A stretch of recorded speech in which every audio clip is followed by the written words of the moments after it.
I hope all of you are doing well and thank you very much for watching this video. So, in today's class, we are going to cover the theoretical aspects of accounting. So, today our main focus will be to look after the objectives. What are the objectives? The key functions, advantages, and disadvantages or limitations of accounting. So, we are quickly going to look into all these topics. And yes, these are key topics from your exam perspective because in the exam, either you will get the questions direct that highlight the advantage or disadvantages, objectives, or functions of accounting, or you will get in MCQ. So it's important for you to understand these topics. So let's start. So we are going to start the topic with the objectives. So let's quickly look into the objectives of accounting. And for that, the very important point, हमें accounting का definition याद होना चाहिए जो हम मैंने आपको previous classes में एक्सप्लेन किया था। अगर आपने वो वीडियोस नहीं देखे हैं तो आई विल सजेस्ट पहले आप जाकर वो वीडियोस देखो सो दैट आपको ये समझने में आसानी होगी। So do you remember when we learn about the definition of accounting we discuss about the 8 steps identification, measurement, recording, classification, summarizing, analyzing, interpreting and communicating। And यही चीज अभी हम ऑब्जेक्टिव्स में भी देखेंगे। The first and the foremost objective accounting का क्या है? It help us to prepare, it help us to record the transactions in a systematic manner. हम जब भी कोई ट्रांजेक्शंस करते हैं तो हम उसको सबसे पहले बुक्स ऑफ अकाउंट्स में रिकॉर्ड करते हैं, दैट इज जर्नल में। Recording in the books, R stand for recording में क्या करते हैं? जर्नल प्रॉपर में रिकॉर्ड करते हैं, फिर क्लासिफिकेशन करते हैं, फिर समराइजेशन करते हैं। तो हमें अकाउंटिंग के थ्रू हम सिस्टमेटिक रिकॉर्डिंग करते हैं। सिस्टमेटिक रिकॉर्डिंग का मतलब जब भी हम ट्रांजेक्शन रिकॉर्ड करेंगे, सपोज करो कुछ परचेज किए हैं, हमने गुड्स ही परचेज किया है। In our shirt manufacturing let's say we purchase the fabric. तो हम जब फैब्रिक परचेज करते हैं तो हम रिकॉर्ड क्या करते हैं? हम कौन से दिन परचेज किए हैं, किससे परचेज किए हैं, कितने क्वांटिटी में परचेज किए हैं, क्या रेट में परचेज किए हैं, and then the final amount. So that is getting recorded here. That's why it says systematic recording of business transaction. और as soon as the transaction happen, हम उसको पहले जर्नल में रिकॉर्ड करते हैं, फिर हम उसको लेजर में क्लासिफाई करते हैं। कैसे करते हैं हम डिटेल में अपने फ्यूचर के वीडियोस में सीखेंगे। अभी आपको सिर्फ ये याद रखना है कि systematic recording of business transactions होता है। सिस्टमेटिक का मतलब है फुल डिटेल के साथ हमें इनवॉइस कॉपी मिलती है, उसमें डेट लिखा होता है, किससे परचेज किए हैं, कितने क्वांटिटी में परचेज किया है, कितने रेट में परचेज किए और टोटल क्या अमाउंट हमने पे किया है। वो हम इनवॉइस अटैच करते हैं with the recording of with the recording of that transaction in the books। इसके लिए यहाँ पर the first and the foremost objective हमारा है कि accounting help us to record the systematic, help us to do the systematic recording of business transactions through bookkeeping, that is here we are doing the journal, then we are doing the classification, then assist in the preparation of profit and loss account to profit and loss to determine the results of the business or for a particular period of time। I'm just underlining for a particular period of time. अभी मैं आपको उसका मतलब समझाऊंगी, but let's look into the objective. हमें profit and loss account को determine करने के लिए हेल्प करता है। हम अकाउंटिंग क्यों करते हैं? What is our primary objective of doing the accounting? To know the profitability। मैं जो बिजनेस कर रही हूँ वो क्या प्रॉफिट दे रहा है, मेरा फॉरमोस्ट ऑब्जेक्टिव ही वही है डिटरमाइन करने का। इसके लिए so the second objective will be the it help us to prepare the profit and loss account. जब हम यहाँ पर बुक कीपिंग कर लेते हैं, रिकॉर्डिंग हो गया, क्लासिफिकेशन हो गया, समराइजेशन में हम क्या करते हैं? ट्रायल बैलेंस बनाते हैं, प्रॉफिट एंड लॉस अकाउंट बनाते हैं। So that is to determine the profitability of the business. So now let's understand for a particular period of time. इसका मतलब क्या है? For a particular period of time, इसका मतलब जब भी हम बुक्स बनाते हैं किसी का भी, what we will write in the books, हम लिखते हैं in the books of, company का नाम, कंपनी नेम, फिर हम नीचे लिखते हैं फॉर द पीरियड एंडेड, और वो एंड डेट लिखते हैं। इस वो जो एंड डेट लिखते हैं कि हम जहां से भी अपना बिजनेस शुरू किए यहाँ पर एंड हो रहा है और इसका हम प्रॉफिट एंड लॉस अकाउंट बना रहे हैं। हम profit and loss account profitability क्या रोज रोज चेक करेंगे अपने बिजनेस का? नहीं, हम प्रॉफिट एंड लॉस डिटरमाइन करते हैं for a particular period, after 3 month, 6 month, 9 months और 1 year, in India or even in any country, whenever we are doing the business, हम हर वक्त at the end of the year check करते हैं हमारा profitability, we calculate our profitability. Now let me explain you, India में जो है financial year हर वक्त शुरू होता है 1 अप्रैल से, when we are opening the books of accounts and by at the end of 31 March we are closing the books of account. तो ये हमारा फाइनेंशियल ईयर होता है, ये हमारा 1 ईयर का ड्यूरेशन है। लेकिन ये duration that is from 1 April to the 31st March of the next year is not constant in the world. It's not the universal rule. There are many countries जहाँ पर calendar year is equal to financial year. अगर आप कोई भी European company या US company pickup करते हो, उनका आप देखोगे बुक्स ऑफ अकाउंट्स वो ओपन करते हैं, उनका पीरियड जो होता है प्रॉफिटेबिलिटी डिटरमाइन करने का 1 जनवरी टू 31 दिसंबर होता है। But in our country, in India, it start from 1 April and it continue till 31st March of the next year। तो ये हमारा 12 मंथ्स का ड्यूरेशन है, जो हमारा जिसमें हम अपने बिजनेस का प्रॉफिटेबिलिटी डिटरमाइन करते हैं। अब आपके मन में आएगा कि अगर मैंने अपना बिजनेस साल के बीच में शुरू किया हो, ऑब्वियसली इट्स नॉट नेसेसरी ना कि मैं बिजनेस 1 अप्रैल को शुरू करूंगी। आज मैंने नया बिजनेस ओपन किया and suppose this is January month only, now at the end of the March मैं भी अपना वो जो बिजनेस अभी ओपन की हूँ उसको क्लोज करूंगी और अपना प्रॉफिटेबिलिटी डिटरमाइन करूंगी। अगर हम बिजनेस ड्यूरिंग द ईयर में कोई भी मंथ कोई भी डेट से शुरू करें, 31st March will be my closing date. On that period I have to determine the profitability, I have to close the books of account as per the Indian country law, and then from the 1st April I have to again start fresh. So that is called, that's why we are, when we are preparing the profit and loss account, we are using a term for a particular period of time। हम लोग इसको हर वक्त एक particular duration के लिए बनाते हैं, एक पर्टिकुलर टाइम फ्रेम के लिए हम ये बनाते हैं profit and loss account. Clear हुआ आप लोग को? अगर प्लीज क्लियर नहीं हुआ तो आप कमेंट सेक्शन में क्वेश्चंस पूछिएगा and will explain it again. Then हमारा थर्ड ऑब्जेक्टिव है to ascertain the financial position. हमारा फाइनेंशियल पोजीशन का मतलब मेरे को, अब मैंने बिजनेस किया है तो हो सकता है मेरे को मार्केट से कुछ लेना हो और मेरे को मार्केट में कुछ देना हो। So here to ascertain the financial position by preparing the balance sheet, उसके लिए हम बैलेंस शीट बनाते हैं ऑन अ सर्टेन डेट। ये हम एक पर्टिकुलर डेट को बनाते हैं जिसमें हम ये देखते हैं as on that particular date what I need to pay to the outsiders and what I need to receive from the outsiders or from the market। और ये हम on a particular on a certain date लिखते हैं, on a particular date ये हम prepare करते हैं on a particular date. जब हम बैलेंस शीट बनाते हैं तो हम again in the books of company name and हम लिखते हैं एज ऑन 31st December 2022। तो ये हम एज ऑन टुडे बनाते हैं कि आज के दिन में मेरे को किससे कितना लेना है और किसको कितना देना है।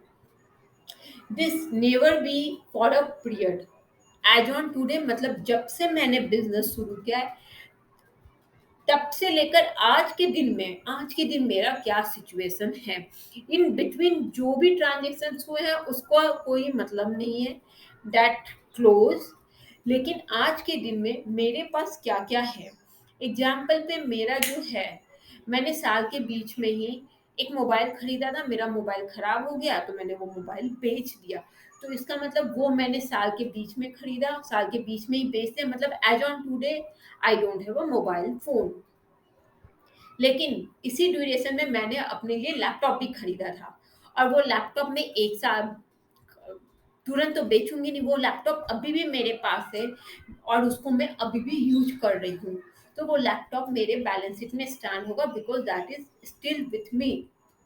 तो इसके लिए बैलेंस शीट में हम वो ही चीज़ डालते हैं जब हम as on a particular date prepare करते हैं, क्या क्या चीज़ मेरे पास आज है। और अगर मेरे को किसी से कुछ लेना है वो भी रिकॉर्ड होगा बैलेंस शीट में।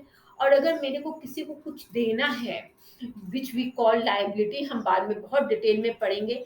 What we own is going to be recorded on the asset side of the balance sheet, and what we owe, जो मेरे को देना है मार्केट में, that records on the liability side of the balance sheet. हम detail में पढ़ेंगे what is asset, what is liability. There will be a separate chapter and separate videos on those topics. Then हमारा objective है assist the management in decision making. ये हमने अपने accounting के definition में भी देखा था कि हम लोग जब एनालिसिस कर लेते हैं, इंटरप्रिटेशन कर लेते हैं, फिर जब कम्युनिकेट करते हैं, which help the management to take the decision about the business, about the expansion of the business, और where they need to focus more, on which product they need to focus more. So accounting is helping the management in the decision making. Then to know the solvency position. Solvency position क्या हुआ कि whether I am capable to pay my liabilities और not, तो वो solvency position हुआ। वो हमें balance sheet देखकर पता चल जाता है। जब हम बैलेंस शीट एनालिसिस करेंगे और बैलेंस शीट देखेंगे तो उसको देखकर तुरंत पता चल जाएगा कि ये बैलेंस शीट जो है, is it a strong balance sheet, क्या इस बैलेंस शीट में लाइबिलिटीज पे करने की काबिलियत है या नहीं है, whether the business is capable to pay its creditors or not. And it's not only about creditor, even in the future, whether they are capable to pay the loan or loan which they took from the financial institution or not. So यहाँ पर हमें solvency position पता चलता है, which means we will analyze through balance sheet, we will know while looking into the balance sheet that whether the business is capable to pay its immediate liabilities or long term liabilities in the future or not. To prevent and detect fraud and error, to some extent we will manage to prevent, हम prevent कर सकते हैं, and हमें error और fraud के बारे में पता चल जाता है थ्रू अकाउंटिंग। कैसे पता चल जाता है? जब भी हम कोई ट्रांजेक्शन बुक्स में रिकॉर्ड करते हैं तो उसके संग हम इनवॉइस अटैच करते हैं। हम इनवॉइस के बगैर कोई भी ट्रांजैक्शन बुक्स में रिकॉर्ड नहीं कर सकते हैं। एग्जाम्पल, सपोज करो मैंने एक मशीनरी खरीदी है which cost 5 lakh rupees. It is not possible that I will record the machine eight 7 lakh, क्योंकि मेरे को 5 लाख का इनवॉइस मिला है। सिमिलरली मैं उस मशीन को 3 लाख में भी नहीं दिखा सकती हूँ because I got the invoice of 5 lakh. तो to so accounting help us to prevent and detect fraud and error in the books. तो ये हमें अकाउंटिंग के थ्रू हेल्प होती है। हम जब भी कोई ट्रांजेक्शन रिकॉर्ड करते हैं तो we have to attach the invoice. So these are the objectives of accounting, and I hope आप सबको समझ में आया होगा। What I will recommend you, please write it down. आपके एग्जाम में क्वेश्चन आता है, so you will just mention this points and that will be okay. Thank you. So let's write and then we will discuss the next topic.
So now let's quickly look into the advantages and disadvantages of accounting.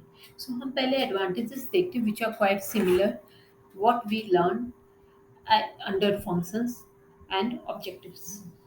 Advantages में systematic recording of financial transactions. We all know through bookkeeping we are recording the transactions in a systematic manner. The second one is again providing the financial information of the business.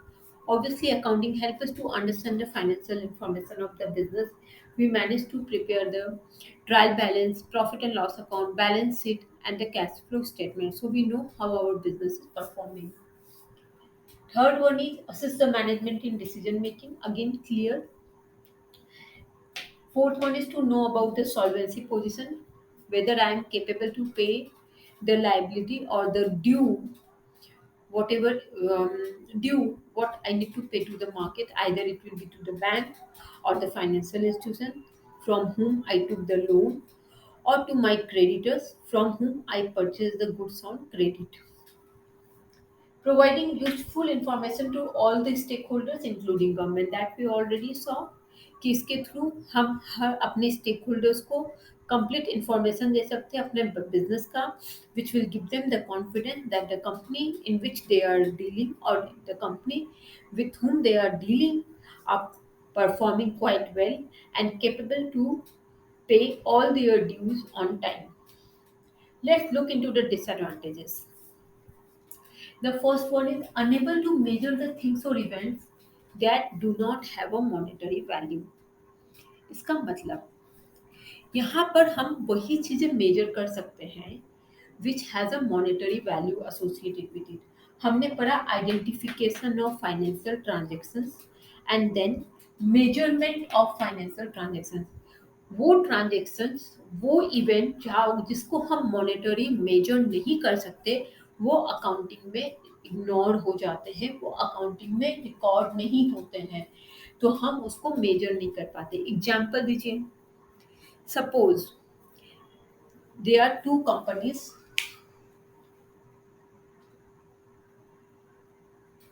Company X and Y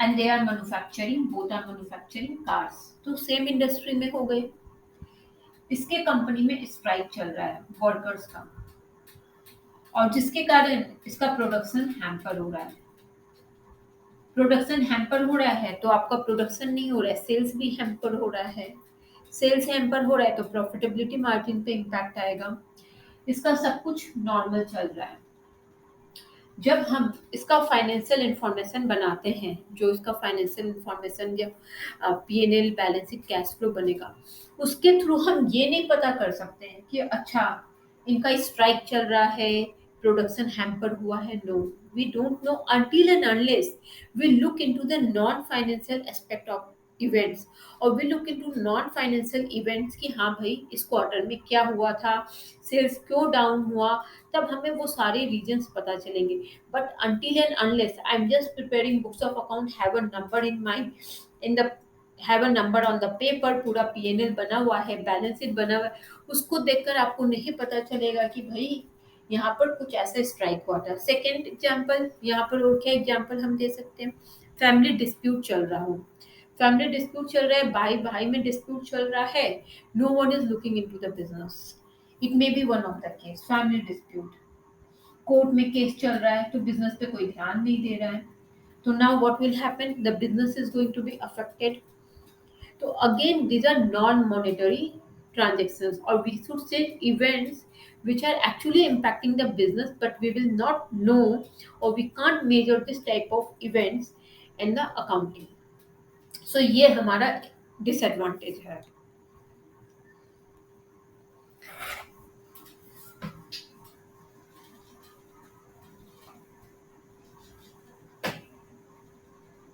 The second one is financial information are mainly historical in nature जो भी हम यहाँ पर transactions record करते हैं वो historical in nature में होती है वो प्राइस लेवल के एडजस्टमेंट को नहीं लेती है इम्पैक्ट और वो इम्पैक्ट कंसिडर नहीं करती एग्जाम्पल सपोज मैंने 2018 में लैंड परचेज किया and I paid 10 lakh rupees और ये लैंड अभी भी मेरे पास है, तो ये मेरे बैलेंस शीट में आएगा, ये मेरे फाइनेंशियल इंफॉर्मेशन में पता चलेगा ये लैंड है। और ये जब मैंने खरीदा तो 10 लाख दिया था, इनवॉइस अटैच किया था। इन 2023 बुक्स में ये लैंड जो है स्टिल 10 लाख में होगा। आपको क्या लगता है ये लैंड का वैल्यू क्या कांस्टेंट ही होगा? 5 साल हो गए, लैंड का प्राइस बढ़ा भी होगा। तो ये वो जो प्राइस लेवल का एडजस्टमेंट है, ये आपको अकाउंटिंग में नहीं दिखता है। दैट्स वाई फाइनेंशियल इंफॉर्मेशन जो है मेनली हिस्टोरिकल इन नेचर है, वो 10 लाख में ही रिकॉर्ड होता है। जो उसका प्राइस लेवल है एज पर the current situation as in the current market, वो कंसिडर नहीं करता है। तो that is another disadvantage of accounting. Lastly, sorry, not lastly, second last, accounting information are based on estimates.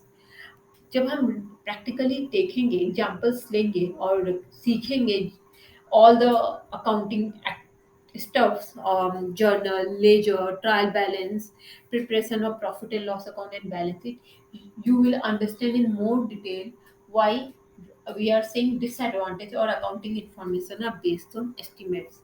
But for now, just for now to understand, हम जब बनाते हैं accounting तो हम कुछ एस्टिमेट्स करते हैं, और वो estimates are not 100% accurate. That varies widely. So, and it totally depend on the nature of industry we are working. So that's why accounting information जो हम कुछ estimate लेकर बना रहे हैं वो 100% accurate नहीं होता है। तो that is also one of the disadvantage of accounting. But इसका मतलब ये नहीं कि हम बनाना छोड़ देंगे, हम बनाएंगे, and we are going to learn though each and everything in detail. The last one is it can lead to window dressing. Yes, very important. इतना कुछ होने के बाद भी there are chances that we can manipulate books of account, we can do window dressing. Window dressing में क्या होता है, जब हम शॉपिंग मॉल्स में जाते हैं तो जो शॉप्स होते हैं वो अपने विंडो में क्या करती है, अपना बेस्ट इन क्लास प्रोडक्ट लगाकर रखती है, और उस प्रोडक्ट को देखकर हम बहुत इम्प्रेस हो जाते हैं और हम शॉप के अंदर चले जाते हैं। यहाँ पर सेल्स का काम, sales person, marketing people work, job is over as soon as the customer enter the shop. That is a thing. यहाँ पर भी वही होता है। यहाँ पर अकाउंटिंग में देयर आर चांसेस एंड कि हम बहुत सुंदर से ड्रेसिंग कर दें अपने बुक्स ऑफ अकाउंट्स की, इतने सुंदर से कर दें कि any one who is seeing can impress from that, and they don't manage to identify that it's a they are mistake और इट्स अ मैनिपुलेटिव नंबर्स। तो यहाँ पर भी वही होता है। हमारे पास इंडिया में बहुत सारे एग्जाम्पल्स है जहाँ पर विंडो ड्रेसिंग के through big corporates take the loan from the banks and financial institutions. The famous example of Nirav Modi, जिन्होंने बैंक से $2 billion उठाया थ्रू विंडो ड्रेसिंग। उनके बैलेंस शीट में, बुक्स ऑफ अकाउंट्स में वो फाइन, उनका solvency position उतना strong नहीं था, but then also through window dressing he took the loan from the bank. So accounting is actually lead to window dressing. So we have to be very careful with all this. So that's it for now. I hope आप सबको class सब topic समझ में आए होंगे और आपको class पसंद आ रहा है। प्लीज़ अपने कमेंट्स, अपने फीडबैक्स वीडियोस के कमेंट्स में डालिएगा। I will go through it, और अगर आपको नोट्स चाहिए तो feel free to write on the comment section. I will share the notes with all of you. So thank you very much. Thanks a lot. Enjoy the class and do study. Thanks a lot. Bye.